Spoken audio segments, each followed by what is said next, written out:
안녕하세요. 이번 영상에서 다룰 종목은 최근 뜨거운 관심을 받고 있는 아모레퍼시픽입니다. 아모레퍼시픽 최근의 주가 차트 및 매매 동향을 한번 살펴보도록 하겠습니다. 11월 달 들어서 그리고 12월까지도 굉장히 뜨거운 모습을 보여주고 있는데요. 최근 일주간의 매매 동향을 한번 살펴보면 12월 4일부터 12월 11일까지 딱 일주 투자자별 매매 동향을 살펴보면요. 개인 투자자가 약 900억 가까이를 매도했으나 외국인 투자자가 626억, 기관 투자자가 325억을 매수하면서 최근 주가 상승을 이끌고 있다라고 보시면 되는데요. 외국인과 기관의 합한 투자 금액인 약 950억이 어느 정도로 많은 투자 액수냐면 같은 기간 12월 4일부터 12월 11일까지를 놓고 외국인과 기관의 연속 매매 현황을 봤을 때 아모레퍼시픽이 4위에 위치할 정도로 코스피 업종 내에서는 외국인과 기관의 최선호주 중에 하나였다라고 봐도 손색이 없을 정도로 엄청난 모습을 보여줬는데요. 이번 영상에서 말씀드리고 싶은 내용은 크게 두 가지입니다. 최근에 코로나로 인해서 여행업, 뷰티 이쪽이 굉장히 힘들었었는데 지난 1년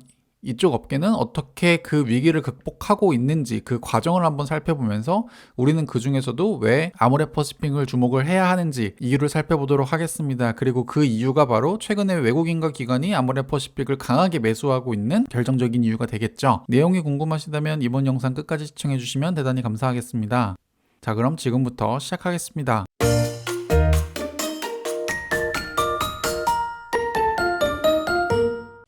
아모레퍼시픽 외국인과 기관이 매수하고 있는 세 가지 이유를 한번 알아볼 건데요.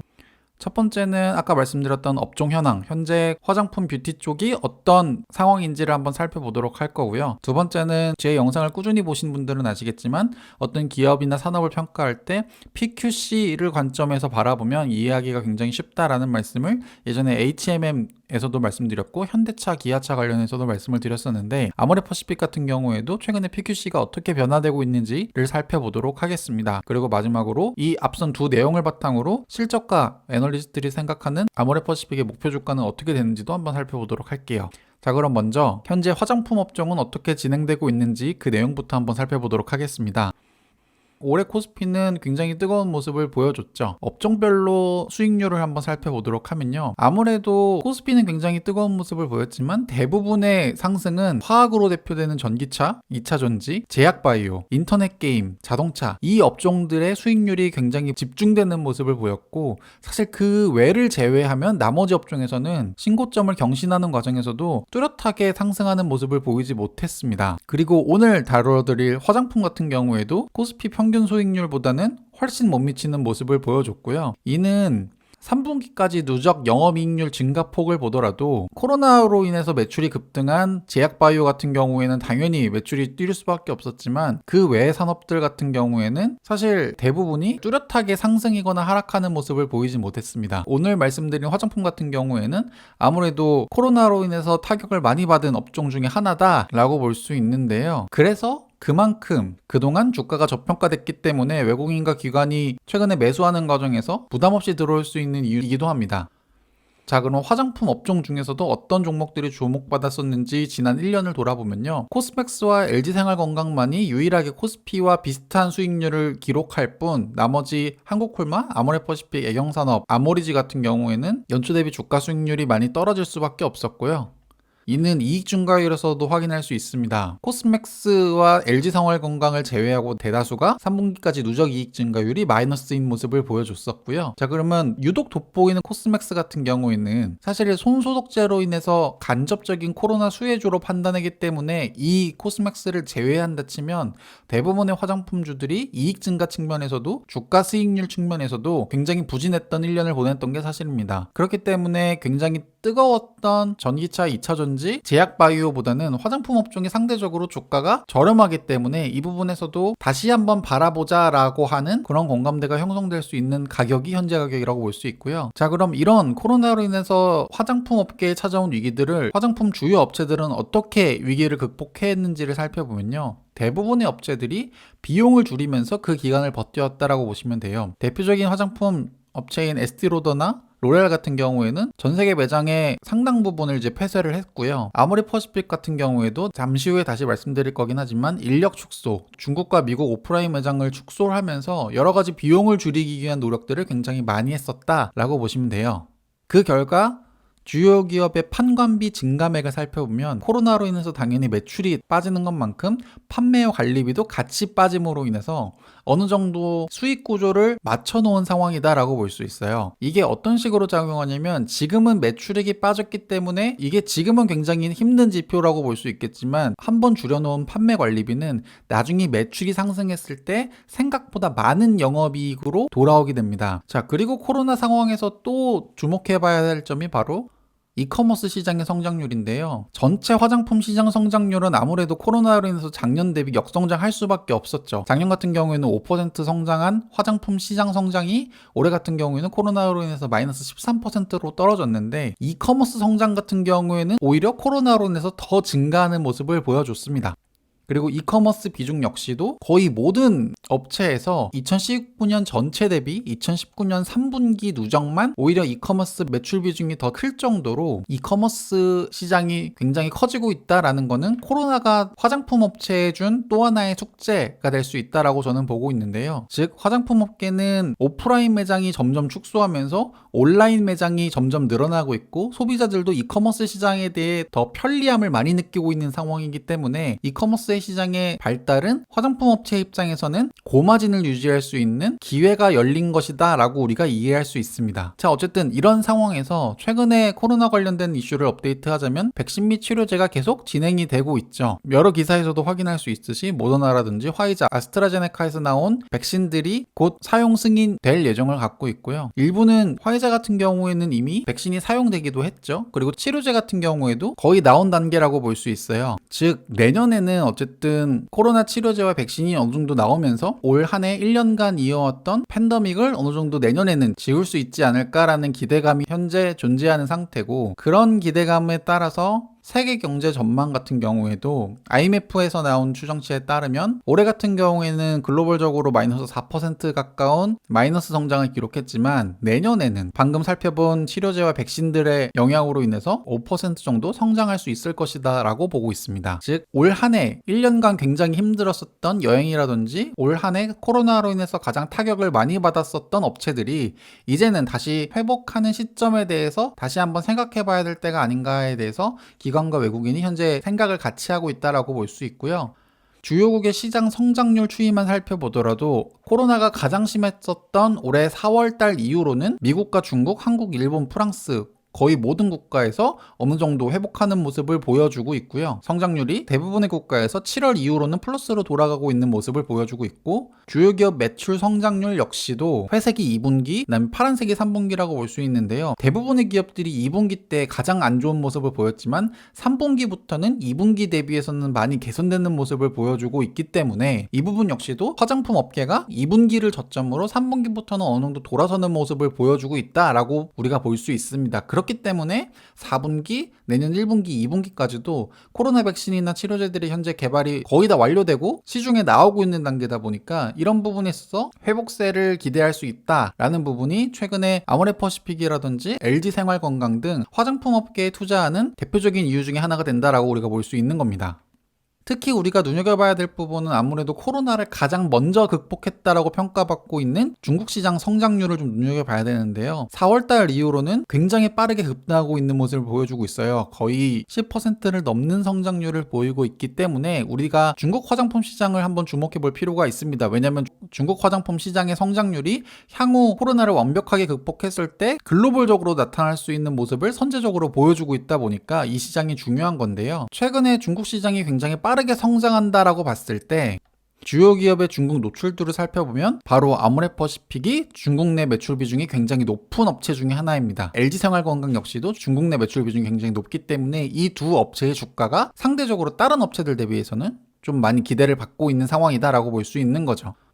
실제로 중국 내 화장품 브랜드 판매 순위를 살펴보면요, 중국판 블랙 프라이데이라고 불리는 이제 광군제 화장품 브랜드 판매 수위를 살펴보면 고가 브랜드 4위에 LG생활건강의 후, 그리고 7위에 아모레퍼시픽의 설화수가 랭크되어 있는 것들을 볼 수 있고요. 특히 설화수 같은 경우에는 기존에 한 번도 랭크가 되지 않았었던 브랜드라는 걸 감안했을 때 2020년 광군제의 설화수의 선전은 우리가 분명히 눈여겨볼 만한 이슈가 될 수 있다라고 생각을 합니다. 화장품 시장 채널별 비중을 살펴보면요. 크게 온라인과 오프라인 그리고 면세 시장 이렇게 보면 되는데요. 2018년부터 2020년까지 현황을 살펴보면 아무래도 오프라인 매장 비중이 점점 줄어들고 있는 추세고요. 온라인 매장이 점점 증가를 하고 있다라고 볼 수 있고, 면세 시장 같은 경우에는 어느 정도 안정적으로 유지되고 있다라고 보면 되는데, 특히 이 오프라인 매장 축소는 아모레퍼시픽뿐만 아니라 모든 상장업체에 다 해당된다라고 볼 수 있는데요. 보시면 2016년, 2018년 그리고 2020년 자료를 살펴보면 거의 모든 브랜드에서 점점 매장이 축소되고 있는 모습을 보여주고 있어요. 그리고 이런 속도가 바로 코로나로 인해서 현재 가속된 상태다라고 볼 수 있는데요. 자, 이런 부분에서 비용이 계속 줄어들다 보니까 상대적으로 마진이 좋은 온라인 매장이 더 돋보일 수밖에 없고, 이런 것들은 화장품 업체의 마진 확보에 어느 정도 도움을 준다라고 볼 수 있습니다. 그리고 또 다른 축인 면세 매출 비중 살펴보면, 면세 같은 경우에는 아무래도 여행업계가 타격을 받으면서 같이 타격을 받았었던 모습을 2020년까지 현재 확인할 수 있는 상황이고요.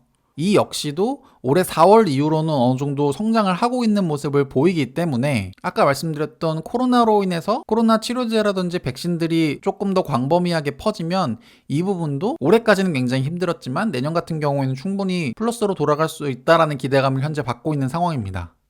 그리고 마지막 온라인 매출인데요. 이커머스 시장 성장률 같은 경우에는 아까도 보셨지만 굉장히 뜨거운 모습을 보여주고 있고, 이커머스 비중 역시도 꾸준하게 상승하고 있기 때문에 현재 화장품 업계의 채널별 매출 비중의 가장 큰 트렌드를 살펴보면, 오프라인 매장 같은 경우에는 점점 축소되는 분위기, 면세 시장 같은 경우에는 최근에 안 좋았지만 어쨌든 여행업이 돌아서면 이 부분도 반등할 수 있다라고 하는 기대감, 커머스 시장 같은 경우에는 오히려 코로나로 인해서 이 수요를 더 폭발적으로 성장시켰기 때문에 지금뿐만 아니라 향후 더 매출 비중이 증가한다라는 점에서, 그리고 비용 측면에서도 오프라인 매장보다는 온라인 매장이 훨씬 더 수월하기 때문에 이 부분은 어쨌든 코로나로 인해서 1년 정도 굉장히 힘들었지만 비용 축소 측면에서는 긍정적인 부분도 없지 않아 있었다라고 볼 수 있습니다. 자, 지금까지 업종 현황을 살펴봤다면 이제 아모레퍼시픽이 왜 괜찮은 회사인지 그 부분을 PQC 관점에서 한번 살펴보도록 하겠습니다. 자, 먼저 계속 얘기가 나올 수밖에 없는 게 우리나라 경쟁사 중에 하나인 바로 LG생활건강인데요. 재밌는 부분은 LG생활건강의 월별 주가 수익률을 살펴보면요, 2015년부터 2020년까지 월별로 주가가 어떻게 움직였는지 살펴보면 LG생활건강 같은 경우에는 4월 달에 굉장히 뜨거운 모습을 보여줬었고요. 연말에는 조금 주가가 빠지는 모습을 보여줬습니다. 이 부분은 오늘 우리가 다룰 아모레퍼시픽과 정반대인데요. 아모레퍼시픽 같은 경우에는 오히려 11월과 12월이 평균적으로 주가가 굉장히 좋았었고, 4월, 5월 달 이때가 주가가 좀 하락하는 모습을 보여줬었는데요.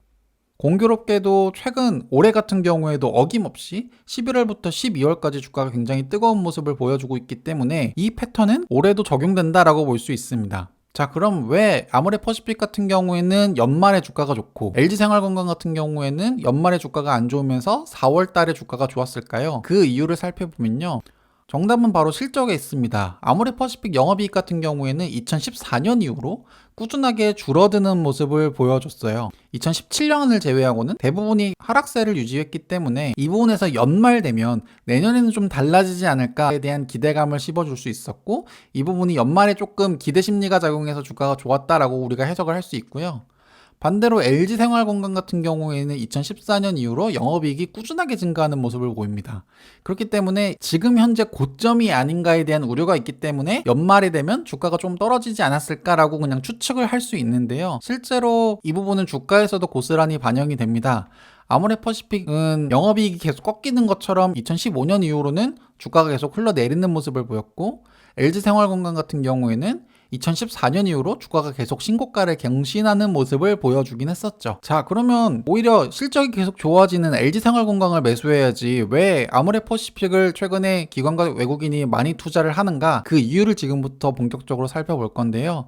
아모레퍼시픽이 보유하고 있는 대표적인 화장품 브랜드를 살펴보면 이니스프리, 마몽드, 에뛰드하우스, 설화수, 헤라, 라네즈, 아이오페 등 화장품에 관심이 없는 남자들도 한두 번쯤은 들어봤을 법한 굉장히 익숙한 유명한 브랜드를 많이 보유하고 있습니다. 자, 여기서 우리가 주목해보고 싶은 점은 바로 설화수와 헤라인데요. 이 두 브랜드의 공통점은 다른 브랜드 대비해서는 고가 화장품 라인업에 속한다라는 점이에요. 실제로 아까 잠깐 보셨던 중국 뷰티 판매액 탑10을 살펴보면 2017년 9위, 2018년에 10위는 이니스프리, 아모레퍼시픽 중에서도 저가 화장품 라인이었으나 2020년에 7위에 랭크된 설화수 같은 경우에는 아모레퍼시픽의 고가 라인업이고, 결국 중국 시장 자체가 저가 브랜드를 선호하는 현상에서 고가 브랜드를 선호하는 현상으로 현재 넘어왔기 때문에 아모레퍼시픽 입장에서는 판매 가격이 증가하는 현상을 기대할 수 있습니다. 실제로 저가 고가 화장품 매출 비중을 살펴보면 2018년 같은 경우에는 이니스프리가 전체 한 40%를 차지하고 고가 브랜드인 설화수 같은 경우에는 10% 중반에 머물렀지만 2021년 내년 같은 경우에는 거의 비슷한 상황으로 설화수가 증가할 거라고 예상을 하고 있기 때문에 이 부분은 이니스프리 매출액이 늘어난 것보다 설화수의 판매량이 증가하는 게 아모레퍼시픽 입장에서는 훨씬 좋은 현상이라고 볼 수 있고, 이 부분이 프라이스의 증가로 현재 예상되기 때문에 PQC 관점에서는 P의 증가가 현재 예상되는 상황이다 라고 볼 수 있는 거죠. 이번에는 Q 관점에서 살펴보도록 할게요. 판매액 증감률 같은 경우에도 코로나가 어느 정도 종식이 되고 난 이후에 중국 시장 같은 경우에는 매달 화장품 소매액이 꾸준하게 상승하는 모습을 보여왔고요. 아까 보셨던 광군제 매출, 액추이를 살펴보더라도 매년 폭발적으로 성장하고 있는 모습을 현재 보여주고 있습니다. 그리고 그 중에서도 매스 화장품 시장 규모와 프리미엄 화장품 시장 규모를 살펴보면 매스 화장품 시장 규모는 매년 약 5%의 성장률을 보이고 있으나 프리미엄 화장품 시장의 YOY 성장률은 최근에는 15% 가까운 모습을 보여주고 있기 때문에 그만큼 고가 화장품을 선호하고 있는 추세가 점점 심화되고 있고, 이 부분은 아까 보셨던 P의 상승뿐만 아니라 Q의 증가 역시도 현재 기대가 충분하게 되는 상황이다라고 우리가 볼 수 있습니다. 자, 그럼 나머지 C의 관점, 비용은 어떻게 줄였는지 한번 살펴보도록 할게요. 아모레퍼시픽의 인건비 추이를 살펴보면요, 아무래도 당연히 매년 꾸준하게 증가하는 모습을 보여왔어요. 하지만 흥미로운 건 국내 직원 수 같은 경우에는 매년 줄어드는 모습을 보입니다. 직원 수는 매년 줄었는데 인건비는 매년 증가했던 게 아모레퍼시픽의 지난 5년간의 데이터라고 볼 수 있는데요. 이런 일이 왜 발생했냐? 바로 평균 근속연수가 꾸준하게 증가했기 때문이고요. 평균 근속연수가 계속 증가하다 보니까 1인당 평균 급여액이 꾸준하게 늘을 수밖에 없었다라는 점이에요. 그렇기 때문에 사람은 줄었지만 인건비는 계속 늘을 수밖에 없었던 거죠. 자, 그런데 올해 코로나로 인해서 아모레퍼시픽이 희망퇴직을 받았습니다. 그리고 이는 창사 75년 만에 처음으로 진행이 됐었는데요. 자, 이런 효과로 인해서 인건비 절감은 내년부터 본격적으로 나올 거라고 보여지고요. 그 부분에서 비용 절감 효과도 충분히 기대할 수 있는 상황이다라고 볼 수 있고, 인건비뿐만 아니라 아까 보셨던 국내 매장의 철수, 아리따움 같은 경우에는 2019년 1분기까지 까지만 해도 약 80개의 매장이 있었지만 계속 매장이 줄어들고 있는 모습을 보이고 있고, 그리고 미국과 중국의 이니스프리 매장 역시도 미국은 거의 현재 철수하는 수준이고 중국 같은 경우에는 꾸준히 매장 수가 줄어들고 있기 때문에 이 부분 같은 경우에도 리스 자산의 감소, 그리고 임차료 같은 경우에도 매 분기 계속 줄어들고 있기 때문에 아까 보셨던 인건비 절감, 그리고 임차료, 리스 비용 이런 것들이 다 절감되고 있는 모습을 현재 보여주고 있기 때문에 비용 절감 효과도 분명히 내년부터는 어느 정도 반영이 될 거고, 이런 부분이 영업이익 부분에서 큰 상승을 기대할 수 있지 않을까라는 공감대를 현재 가져놓고 있는 상황입니다. 자, 그러면 PQC의 변화를 바탕으로 내년도 아모레퍼시픽의 실적과 전망치를 한번 살펴보도록 할게요. 가장 최근에 나왔던 KB증권의 레포트를 살펴보면요, 2019년 아모레퍼시픽 매출액이 5.6조 원, 2020년 코로나로 인해서 아무래도 전년도 대비해서는 역성장할 수밖에 없었고, 그 결과 2020년 매출액을 4.4조 원으로 현재 예상을 하고 있고, 2021년 같은 경우에는 코로나가 어느 정도 종식된다라고 하는 가정하에서 5.2조 원으로 내년 같은 경우에는 올해보다는 성장할 거라고 현재 보고 있고요. 영업이익 같은 경우에는 2019년에 4,080억, 20년 같은 경우에는 3,100억으로 줄었으나 2021년 내년 같은 경우에는 3,700억으로 다시 한번 영업이익이 증가하는 모습을 보여줄 수 있을 거라고 생각을 하고 있습니다. 분기별 매출액을 살펴보면 3분기가 약 1조 원, 4분기가 1.1조 원, 1분기가 1.3조 원, 2분기가 비슷하게 1.3조 원으로 3분기부터는 매출액이 조금 증가할 거라고 현재 예상을 하고 있고요. 영업이익 같은 경우에는 3분기가 560억, 4분기가 313억으로 아무래도 영업이익 감소가 현재 예상되나, 내년 같은 경우에는 아까 보셨던 비용 감소를 기대할 수 있기 때문에 내년 1분기가 1466억, 2분기가 1092억으로 내년부터는 어느 정도 영업이익이 안정적으로 증가할 수 있을 거다라고 현재 KB증권에서는 예상을 하고 있고요. 자, 모든 데이터를 종합해봤을 때 아모레퍼시픽 현재 주가는 굉장히 많이 오르는 것도 사실이에요. 11월 달 이후에 나온 애널리스트들의 아모레퍼시픽 목표 주가를 살펴보면 유한타증권의 박은정 애널리스트가 24만원, NH투자증권의 조미진 애널리스트가 마찬가지로 24만원, KB투자증권의 박신혜 애널리스트가 19만원, 현대차증권의 정혜진 애널리스트가 21만원, 신영증권의 신수연 애널리스트가 23만원으로 평균적으로 아모레퍼시픽 목표 주가를 22만 2천원으로 잡고 있는데, 제가 영상 촬영하는 지금 기준으로 아모레퍼시픽이 21만 6천원이기 때문에 애널리스트들의 목표 주가는 굉장히 근접했다라고 볼 수 있다 보니까 지금 현재 투자를 하시는 건 조금 조심스럽게 보셔야 될 것 같고요. 다만 현재 레포트를 낸 이 애널리스트들이 향후 밸류에이션을 얼마큼 더 줄 것인지 이런 것들도 향후 좀 체크해 봐야 할 중요한 내용이 되지 않을까라고 생각을 합니다. 자, 지금까지 아모레퍼시픽 외국인과 기관이 매수하고 있는 세 가지 이유에 대해서 한번 알아봤습니다. 요약을 한번 하자면, 업종 현황 같은 경우에는 올해 화장품 업계가 다른 종목들에 비해서 상대적으로 부진할 수밖에 없었지만 코로나로 인해서 긍정적인 영향도 분명히 있었다. 특히 온라인 시장의 성장 같은 경우에는 향후 안전한 마진을 가져갈 수 있을 거다라는 기대감을 키우기 충분한 상황이기 때문에 이 부분은 코로나가 어느 정도 종식만 될 수 있다면 내년 성장을 좀 크게 가져갈 수 있다라고 하는 기대감을 주기에 충분한 상황이고요. PQC 같은 경우에는 현재 아모레퍼시픽이 보유한 고가 화장품 브랜드인 설화수가 중국에서 인기가 많다 보니까 단가 부분에서도 기존보다 좋을 수밖에 없고, 수량 같은 경우에도 어쨌든 내년에는 코로나가 회복될 거라고 현재 보다 보니까 수량도 올해보단 증가할 수밖에 없고, 비용 같은 경우에는 올해 코로나로 인해서 오프라인 매장을 굉장히 많이 축소하면서, 그리고 또 그 결과 내년 실적 같은 경우에도 올해보다는 좋아질 거라고 현재 예상을 하고 있기 때문에 이 부분에서 외국인 기관의 투자가 현재 이루어지고 있다라고 저는 개인적으로 판단을 합니다. 이번 시간 여기까지입니다. 투자에 도움이 되셨으면 좋겠습니다. 시청해주셔서 대단히 감사합니다.